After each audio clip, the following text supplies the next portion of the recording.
Vamos a continuar con el último evangelio que hemos estado viendo, que no pertenece a los sinópticos, y es el evangelio de Juan, ¿no? Vamos a ver el evangelio de Juan, eh, cómo se presenta el evangelio de Juan y cómo está la estructura, ¿no? Vamos a verlo. Voy a hacer uso de una presentación también para poderlo visualizar. Ahí está, ¿no?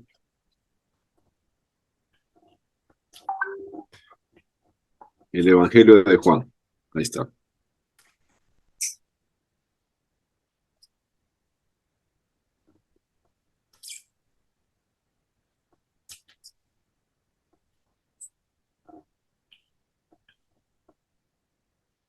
Ya. El último evangelio de Juan. Vamos a ver un poco sobre el autor de este evangelio, ¿no? No tocamos Marcos, pastor. ¿Cómo? Marcos me parece que no tocamos. Sí, Marcos justamente es el que le voy a dejar como tarea. Esa es la tarea que van a hacer al final, le voy a explicar, ¿no? Entonces, Juan, Ah, sí, Juan, dentro de la tradición, ya sabe que la tradición es la tradición eclesiástica, ¿no? Lo atribuye a Juan, hijo de Zebedeo, eh, apóstol del Señor, ¿no? Ireneo, un padre de iglesia que vivió entre el año 130 y 200 después de Cristo, discípulo de Policarpo, quien vivió casi en el tiempo de Juan, 70 después de Cristo al año 160, quien a su vez también fue discípulo de Juan, dice que Juan escribió este evangelio durante su residencia en Éfeso, en Asia Menor, ¿no? Entonces, el testimonio más fiable, más seguro, ¿no? Es el que viene de Ireneo, que toma de Policarpo, discípulo de Juan, ¿no? Y él menciona que Juan escribió el Evangelio cuando estaba en Éfeso, ¿no? En el Asia Menor. Desde ahí lo compuso Juan el Evangelio, ¿no? A partir de Irineo, que ya mencionamos la fecha, a los demás padres de la iglesia, ¿no? Coinciden que Juan es el autor, ¿no? No hay mayor problema en los padres de la iglesia de poner a Juan como el autor del Evangelio, ¿no? Clemente de Alejandría, otro padre de la iglesia, 150 a 215 después de Cristo, ¿no? En uno de los escritos de él dice que escribió Juan este evangelio espiritual, ¿no? Entonces, tenemos ya un consenso en la evidencia externa, en la mención que hacen los padres de la iglesia y que la tradición eclesiástica lo registra, ¿no? De que Juan, el apóstol, hijo de Zebedeo, fue el autor del evangelio, ¿no? Son datos para afirmar esto, ¿no? Muy bien, entonces no hay mayor diferencia, no hay mayor problema en cuanto a su autoría, ¿no? No hay discusión en cuanto a la autoría del evangelio, ¿no? Ahora, ¿cuál es el propósito del evangelio, ¿no? A diferencia de los otros evangelios, Juan es directo en cuanto a su propósito, ¿no? En el capítulo 30, perdón, en el capítulo 20, versos 30 y 31, casi terminando ya el propósito, el libro menciona su propósito, ¿no? Casi terminando ya el evangelio, ¿no? Y él dice ahí, ¿no? Estoy leyendo literalmente lo que dice, ¿no? Hizo Jesús muchas otras señales, dice, ¿no? Pero estas se han escrito para que creáis que Jesús es el Cristo, el Hijo de Dios, y para que creyendo tengáis vida en su nombre, ¿no? Entonces, está explícito, ¿no? El propósito. Es, Juan escribe para que crean que Jesús es el Cristo, el Hijo de Dios. y para que creyendo tengan vida en su nombre. Es claro el propósito del Evangelio, ¿no? Acá no hay mucha dificultad para encontrarlo, ¿no? El mismo Evangelio lo contiene. Ahora, ¿cómo es la estructura literaria, ¿no?, del Evangelio de Juan, ¿no? ¿Cómo es la estructura, ¿no? Primero, hay una introducción teológica del verso 1 al verso 51 del Evangelio de Juan, ¿no? Es una introducción teológica. Dentro de los evangelistas, en el caso de los tres anteriores, Mateo, Marcos, Lucas, ¿no?, Juan hace ya una presentación un poco más teológica que los demás, ¿no?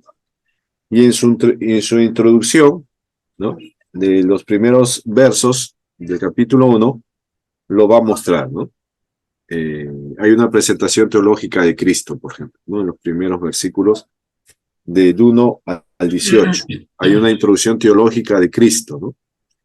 Luego está la presentación ya de Juan el Bautista, ¿no?, hasta el versículo 51, ¿no? Son elementos iniciales, ¿no?, de la presentación de Jesús, ¿no? Luego viene la revelación de la gloria de Jesús al mundo, capítulo 2 al capítulo 12, ¿no? Empieza la actividad pública de Jesús. Hay un enfrentamiento con el mundo incrédulo, con los religiosos, ¿no? Luego se presenta la revelación de la gloria de Jesús ante sus discípulos, capítulo 13 al capítulo 17, ¿no? Y luego viene la pasión y la resurrección en los capítulos 18 al 20, y el epílogo final ya en el capítulo 21, ¿no?, del Evangelio, ¿no? Entonces, más o menos, ahí está condensada la estructura de Juan, ¿no? Una introducción previa, luego Jesús se da a conocer al mundo, en el mundo de ese entonces, ¿no?, y luego la revelación de la gloria de Jesús ante sus discípulos, pasión y resurrección, y epílogo, ¿no? Esa es más o menos una propuesta de la estructura literaria que podemos encontrar en el Evangelio, ¿no? Ahora, este Evangelio es único, ¿no? No hay algún Evangelio que se le parezca, ¿no? Es único en su contenido, ¿no? De Mateo vamos a encontrar, ¿no?, un 12%. De Marcos, nada, ¿no? De Lucas vamos a encontrar 35%, y del propio Juan vamos a encontrar 66%. Entonces es más de la mitad del Evangelio de Juan es propio de él, ¿no? Es una narrativa que no comparte con Mateo, Marcos, Lucas, ¿no? Entonces, en esa diferencia, Juan es único de este Evangelio, ¿no? 66%, ¿no? El compartido con los Evangelios es el área celeste. Entonces, vemos que el 66% pertenece solo a Juan, ¿no? Entonces, hay información propia de Juan que lo va a mostrar en su Evangelio, ¿no?, única de Juan, ¿no?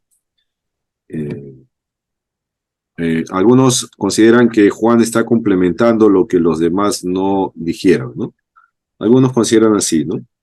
Otros consideran que la diferencia es por el propósito de Juan, ¿no? El propósito de Juan es distinto a los propósitos de Mateo, Marcos y Lucas, ¿no? Tiene que, en otra dirección va Juan, ¿no? Pero ahí está, ¿ya? Esa es la cantidad en porcentajes de lo que hace a Juan un evangelio único, ¿no? El Evangelio de Juan y los evangelios sinópticos, ¿no? Por ejemplo, en el Evangelio de Juan no vamos a encontrar las parábolas que están en los sinópticos, ¿no? No vamos a encontrar ninguna parábola en el Evangelio de Juan, ¿no? Tampoco vamos a encontrar la expulsión de demonios, ¿no? Lo que vamos a encontrar, por ejemplo, son diálogos extensos en el caso de Juan, ¿no? Por ejemplo, Jesús y Nicodemo en el capítulo 3, un diálogo bastante extenso. Jesús y la mujer samaritana, capítulo 4, ¿no? Jesús en la última cena, un discurso bastante largo, capítulo 13 al 16, última cena. Jesús y Pilatos, otra conversación, 18 y 19. ¿No? Juan, entonces, mantiene estos diálogos bastante extensos dentro de su evangelio. ¿No? También emplea términos que los sinópticos casi no enfatizan, ¿no? Y son propios de Juan, ¿no? Y se conoce como la terminología juanina, ¿no? De la teología de Juan. Él menciona, por ejemplo, en varias partes de su evangelio, una palabra que es frecuente, ¿no? El yo soy, ¿no? Yo soy, ¿no? Y presenta en varias ocasiones este término, ¿no? Refiriéndose a Jesús, ¿no? Si no creéis que yo soy, en vuestros pecados moriréis, ¿no? El primer yo soy que aparece, ¿no? Antes que Abraham fuese, yo soy, ¿no? Y luego ya en la presentación de Jesús mismo, él dice, yo soy el pan de vida, ¿no? Yo soy la luz del mundo, yo soy la puerta de las ovejas, ¿no? Yo soy el buen pastor, yo soy la resurrección y la vida, yo soy el camino y la verdad y la vida, yo soy la vid verdadera. Entonces, acá hay un término, ¿no? Una palabra que Juan describe muy bien en su evangelio con el yo soy, ¿no? Para referirse a Jesús, ¿no? Es una terminología juanina, que no lo vamos a encontrar en los sinópticos, ¿no? Es propio de Juan, el yo soy, ¿no? No solamente hay esa terminología, sino también aparece la terminología del verbo, ¿no? El verbo de Dios, ¿no? Que aparece en Juan. Juan, capítulo 1, versículo 14, ¿no? Dice, y aquel verbo fue hecho carne, ¿no? Refiriéndose a Jesús. Y en el principio era el verbo, ¿no? Así que esta terminología es propia de Juan, ¿no? Es un término teológico, ¿no? Por eso a Juan se le conoce como el teólogo, ¿no? El teólogo Juan, ¿no? Allí empieza a desarrollar un poco términos teológicos, el verbo de Dios, ¿no? Aparece en Juan 1:14, ¿no? Y tomando también su literatura en el Apocalipsis capítulo 19, verso 13. Bueno, ahí es Apocalipsis, no es Juan, ¿no? Es Apocalipsis 19:13. Otro de los términos que Juan usa es el Cordero, ¿no? El Cordero de Dios, ¿no? Que se expresa en Juan 1:29, cuando Juan el Bautista ve a Jesús y dice, aquí el Cordero de Dios que quita el pecado del mundo, ¿no? El Cordero de Dios, ¿no? Y aparece también la figura en el Apocalipsis 5, versículo 6, ¿no? En la visión de la adoración celestial, ¿no? El trono de Dios. Entonces, ahí está los términos propios de Juan, ¿no? El Cordero de Dios, ¿no? Otro término que Juan usa bastante es la luz, ¿no? Jesús se refiere mucho a la luz, ¿no? Refiriéndose a Jesús, ¿no? La luz. Y también el término de la verdad, ¿no? La verdad aparece en varias ocasiones en el Evangelio de Juan, ¿no? En la luz, la verdad, ¿no? Ahora, en Juan vamos a encontrar, como él mismo lo llama, señales, ¿no? Él no llama, no usa otro término, sino señales a mostrar eventos sobrenaturales, ¿no? Que ocurrieron en el ministerio. Por ejemplo, la primera señal que él describe, Juan, es la conversión del agua en vino, ¿no? La segunda señal es la sanación del hijo de un noble, ¿no? La tercera señal es la sanación de un paralítico, ¿no? La alimentación de 5,000 es la cuarta señal. Caminando sobre las aguas, la quinta señal. La sanación del hombre ciego, ¿no?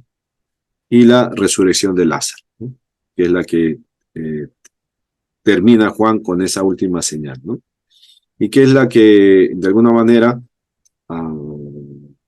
captura la atención de muchas personas, ¿no? Que hasta en ese momento no creían, ¿no? Con la resurrección de Lázaro. Entonces Juan va a ser más directo, ¿no? En mencionar solo 7, ¿no? Y que van con propósito cada uno, ¿no? cada una de esas señales tiene un propósito, ¿no? Y el propósito ya lo vimos, ¿no? Es mostrar a Jesús como Hijo de Dios, ¿no? Como el Mesías, ¿no? Como el Hijo de Dios, como Dios mismo también, ¿no? Son 7, ¿no? Ahora, dentro de la numerología bíblica, ¿no? Juan está apuntando al 7, ¿no? 7 señales, ¿no?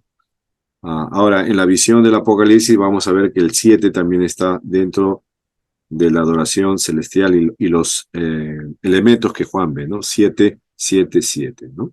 7 lámparas, 7 estrellas, ¿no es cierto? Entonces es un número que Juan está empleando en su evangelio con un propósito también, ¿no? De mostrar la divinidad, ¿no? El 7 es el número de la perfección de Dios, ¿no? El 7. Entonces Juan está mostrando a Jesús como autor de 7, ¿no? De 7 señales para mostrar la perfección de él, ¿no? Como Dios. No usa 8, no usa 9, sino 7, se limita a 7, con ese propósito, ¿no? Entonces hay 7 señales que vamos a ver en los evangelios, en el evangelio de Juan en este caso, ¿no? Muy bien, ese es el evangelio de Juan. Es de bastante contenido teológico, ¿no? Si lo podemos leer desde esa óptica, ¿no? Vamos a encontrar mucho desarrollo, ya, ¿no? El pensamiento de Juan está, digamos, como más elaborado, ¿no? No solo Juan está describiendo, no está solamente Juan narrando, como nos ocurre en los sinópticos, ¿no? Donde Lucas, Mateo, Marcos narran, ¿no? Sino Juan está aportando ya una reflexión teológica, ¿no? Ya el pensamiento de Juan ya como que es un poco más desarrollado teológicamente, ¿no? O la intención teológica de Juan se ve claramente, ¿no? Entonces, esa es la diferencia principal, ¿ya? Entre Juan y los sinópticos. Aparte del contenido es que Juan no solamente no tiene la idea de narrar, sino está adicionando una reflexión teológica, un aporte teológico, que no lo hace Mateo, ni Lucas, ni Marcos, ¿no? Eso tiene que tener en cuenta, ¿ya? Muy bien, entonces con Juan cerramos ya el grupo de los primeros de los evangelios, ¿no? ¿Alguna pregunta hasta ahí de Juan? No, está bien, pastor. Se va ¿Ya? entendiendo, se va entendiendo. Muy bien. Pastor, Entonces, sí, no, bueno, no, que no hay las parábolas, ¿no? En Juan, ni los milagros así, pero sí, o sea, sí se ven también, ¿no? Los milagros en Juan, por ejemplo, la resurrección de Lázaro, la conversión del agua en vino, como él mismo lo ha mencionado, ¿no? Este, eh, sí se mencionan también esos, sí se menciona algunas, eh, la conversión del agua en vino se menciona en dónde dices. en Juan, En Juan está la conversión del agua en vino, ¿sí? La voz de Caná. la boda de Caná, por ejemplo, la resurrección de Lázaro, También ¿no? O sea, está en sí, Juan. sí hay también, ¿no? Sí hay acontecimientos que Jesús hace sobre los milagros, ¿no? Prodigios, milagros. Sí, ajá, sí hay en Juan. Pero Juan le da un nombre particular, ¿no? Le dice señal. Ah, O sea, él le acuña ese nombre a señal, ¿no? A, a diferencia de los otros evangelistas que no le dan ninguna término, ¿no? Entonces, ahora, ¿por qué Juan usa señal, ¿no? Y no usa milagro, sanidad, ¿no? Ahora, mm, el término señal, ¿no? Tenía que ver con lo que los judíos esperaban, ¿no? O sea, para que el judío pueda aceptar la mesianidad, ¿no? Del que iba a venir, ¿no? Definitivamente tenía que ver señales. Tenía que ver señales que vienen de parte de Dios. Entonces Juan toma ese término ya que venía de atrás, ¿no? Que son señales, ¿no? para mostrar a Jesús que es el Hijo de Dios, ¿no? Que venía de Dios, ¿no? Y que está mostrando las señales que el auditorio, en este caso los receptores del Evangelio, querían saber, ¿no? Entonces, el término señal es muy característico en Juan, ¿no? Quiere mostrar que Jesús es el Hijo de Dios, ¿no? Es importante, la divinidad de Cristo se enfoca mucho en Juan, ¿no? En el caso del Evangelio, la divinidad de Cristo, ¿no? Su prólogo, capítulo 1, es una descripción bastante preciosa de Jesús como verbo, ¿no? Como el verbo, ¿no? Y viene, pues, en la idea también helenística, ¿no? Que había en ese tiempo del pensamiento griego, ¿no? Que Juan quiere poner a su distancia de ellos, ¿no? Porque en el mundo helenístico, en el pensamiento griego, también se hablaba de la divinidad, ¿no? Y cómo la divinidad había creado el mundo a través de un elemento creado, ¿no? Que se le consideraba como el demiurgo, ¿no? El pensamiento griego consideraba que el mundo había sido hecho, pero que la divinidad no lo había hecho, sino había usado a una creación llamada demiurgo para que a través de él pueda ser lo material, ¿no? Porque lo divino no se puede contaminar con lo material, así que había creado algo llamado demiurgo para que de ahí se cree todo lo demás, ¿no? Y Juan en su primer capítulo habla del enfoque correcto de la creación, ¿no? Si usted ve ahí, usted puede leer cómo se da la creación, ¿no? Dice que el Señor hizo la creación por medio del verbo, ¿no? Pero el verbo no es distinto, dice, no es el verbo, no es una creación, sino el verbo es el mismo Dios, ¿no? Entonces hay un contenido ahí bastante teológico para reflexionar, ¿no? Ese es el Evangelio de Juan. Les voy a dejar su tarea ya para la próxima semana, aprovechando la secuencia que hemos tenido de los Evangelios, ya más o menos sabe lo que tiene que hacer. Es sobre el Evangelio de Marcos, ¿ya? Va a hacer una investigación sobre el Evangelio de Marcos, ¿no? ¿Qué puntos tiene que hacer? Los mismos que hemos estado viendo de los demás evangelios, ¿no? Primero, sobre el autor, ¿no? Tiene que ver información, buscar información sobre la autoría de Marcos, ¿no? Las posturas de que si Marcos es el autor, ¿quién respalda eso? ¿Cómo puede argumentar que Marcos es el autor? La autoría, ¿no? Luego, el propósito del evangelio, ¿no? O sea, ¿para qué Marcos escribe su evangelio, ¿no? ¿Cuál es la finalidad de escribirlo, ¿no? El propósito. Luego, la estructura, ¿no? Literaria del evangelio, cómo está compuesto el evangelio, ¿no? De qué trata el evangelio, ¿no? Cómo se clasifica el desarrollo del evangelio, ¿no? Como hemos estado viendo, pues, ¿no? En el caso de Mateo, en el caso de Lucas, de Juan, ¿no? Cómo está compuesto, ¿no? Las áreas del evangelio, ¿no? Las secciones del evangelio, ¿no? Y también los temas del evangelio de Marcos, ¿no? ¿Qué temas son predominantes en el evangelio de Marcos, ¿no? Bien, en esos campos de investigación, usted tiene que preparar una presentación, ¿no? Una presentación, y yo voy a preguntarle, ¿no? Entonces yo le pregunto a Javier, hermano Javier, a ver, díganos, cuéntenos un poco el Evangelio de Marcos sobre su autor, ¿no? Entonces ya el hermano Javier, conforme a la investigación que he hecho, nos va a exponer sobre el autor, ¿no?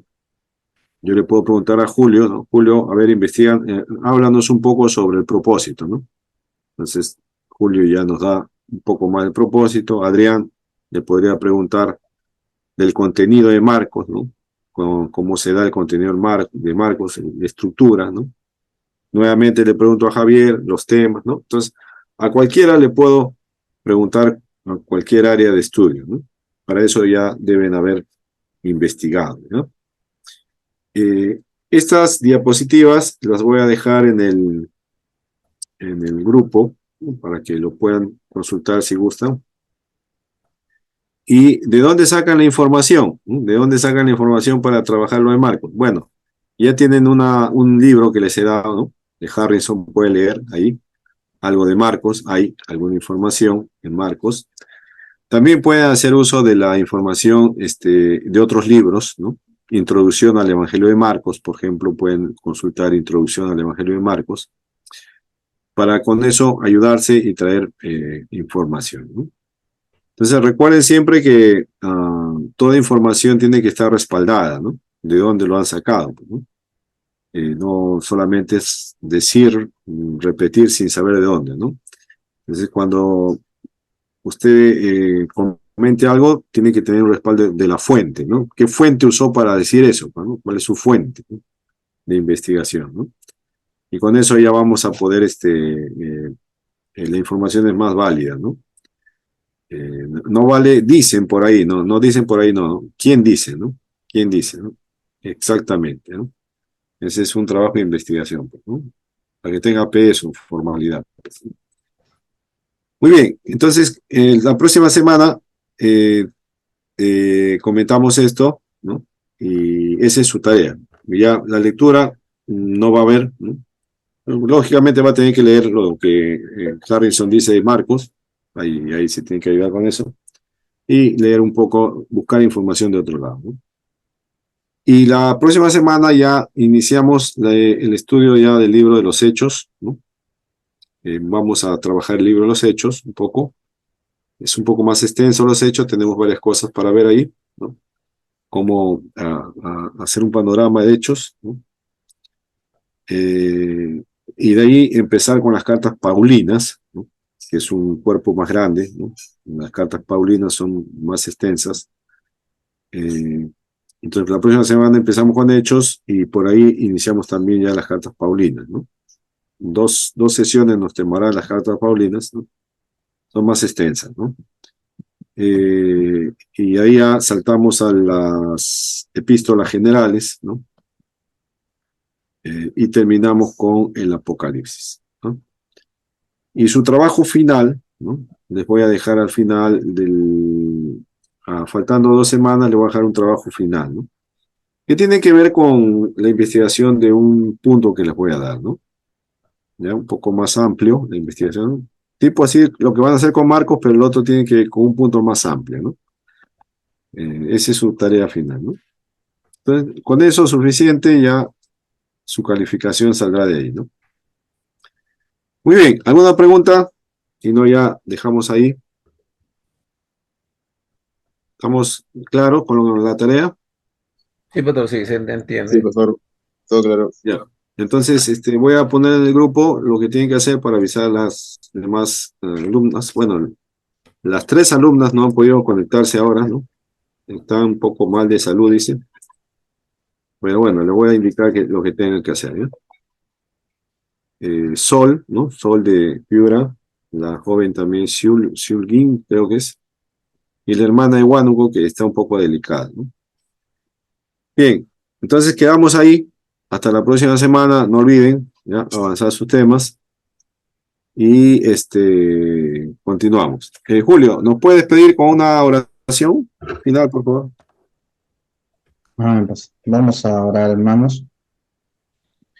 Amado Dios, te damos gracias por ese tiempo que hemos tenido, Señor, junto a, pero Señor, al pastor Luis Madrid. Gracias por esa clase, por todo lo que nos estás enseñando. Gracias, Dios mío, por darle esas características, Señor, de maestro y que pueda llegar a nosotros, y para que podamos entender. Sigue capacitándonos, Señor. Sigue ayudándonos cada día, esforzándonos a poner más ánimo, Dios mío, Señor, y a poder cumplir con las tareas que nos encomiendan también. Y gracias te damos, Señor, porque realmente son tiempos en que necesitamos prepararnos cada vez más. Que de la misma manera, Señor, la próxima clase también podamos reunirnos. También te pedimos, Señor, por tus demás hijos, Señor, que se han inscrito, pero que tal vez por diferentes motivos no están pudiendo conectarse. Te pedimos que tú los ayudes en todo, Señor, para que todos podamos terminar satisfactoriamente este ciclo. En el nombre de Jesús, amén. Amén. Amén. Gracias, Amén. Julio. Que descansen. Nos vemos, Javier. Chao, Amén. Adrián. Nos vemos, bendiciones, Gracias. cuídense. Bendiciones.